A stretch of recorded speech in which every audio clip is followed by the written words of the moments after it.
प्राचीन यूनान की रहस्यमयी वादियों में जहां देवता मनुष्यों के बीच विचरण करते थे और हर नदी, हर पेड़ में कोई ना कोई कथा छिपी होती थी, वही जन्म हुआ एक अद्भुत सुंदर बालक का, नार्सिसस। वह कोई साधारण मानव नहीं था।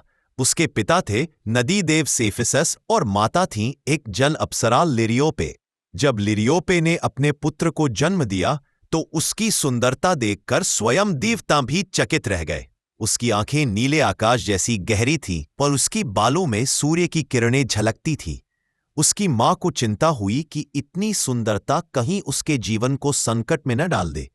इसलिए वह उसे लेकर भविष्यवक्ता तीरसियस के पास गई और पूछा, क्या मेरा पुत्र लंबा जीवन जिएगा?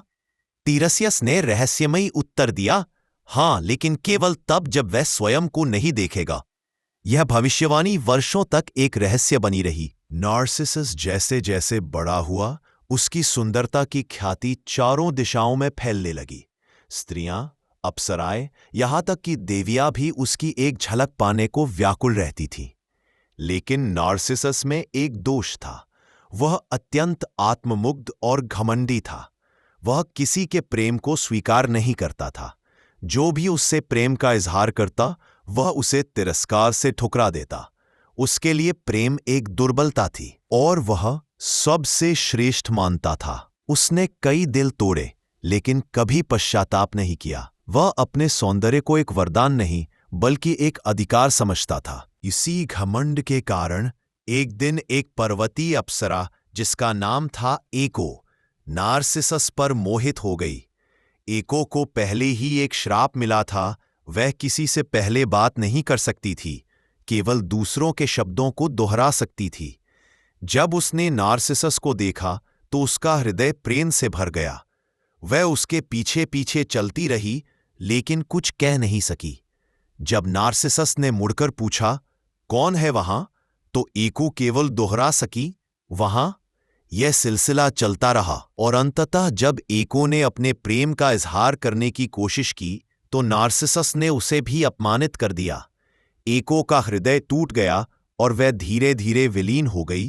केवल उसकी आवाज रह गई जो आज भी गूंजती है जब हम किसी घाटी में पुकारते हैं। देवताओं ने नार्सिसस के इस व्यवहार को देखा और क्रोधित हो गए। उन्होंने उसे एक सबक सिखाने का निश्चय किया। एक दिन जब नार्सिसस जंगल में शिकार के बाद विश्राम कर रहा था, वह एक शांत झील के किनारे पहुंचा। जैसे ही उसने पानी में झांका, उसने पहली बार अपना प्रतिबिंब देखा। वह उस छवि से इतना मोहित हो गया कि उसे समझ ही नहीं आया कि वह स्वयं को देख रहा है। वह उस छवि से प्रेम करने लगा।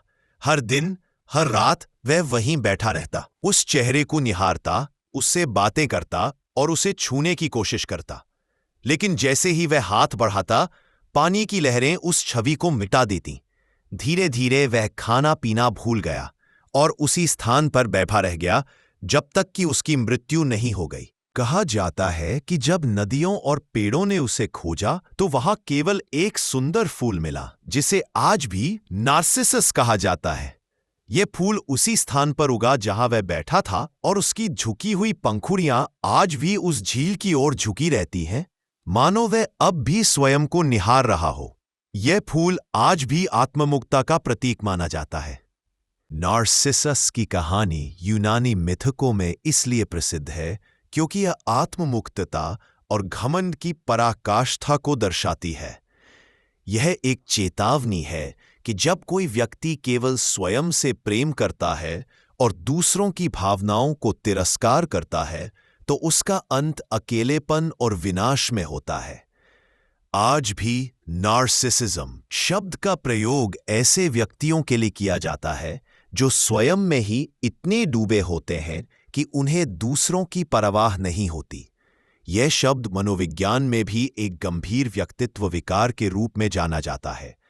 नार्सिसस की कथा केवल एक सुंदर युवक की नहीं बल्कि एक ऐसे मनुष्य की है जो अपने ही प्रतिबिंब में खो गया, इतना कि वह जीवन से ही दूर हो गया। यह कहानी हमें सिखाती है कि आत्म प्रेम जरूरी है, लेकिन जब वह दूसरों के सम्मान और भावनाओं की कीमत पर हो तो वह विनाशकारी बन जाता है। लेकिन उसका घमंड उसकी सबसे बड़ी दुर्बलता। और यही कारण है कि उसकी कथा आज भी समय की सीमाओं को पार कर आत्मचिंतन और चेतावनी का प्रतीक बन चुकी है।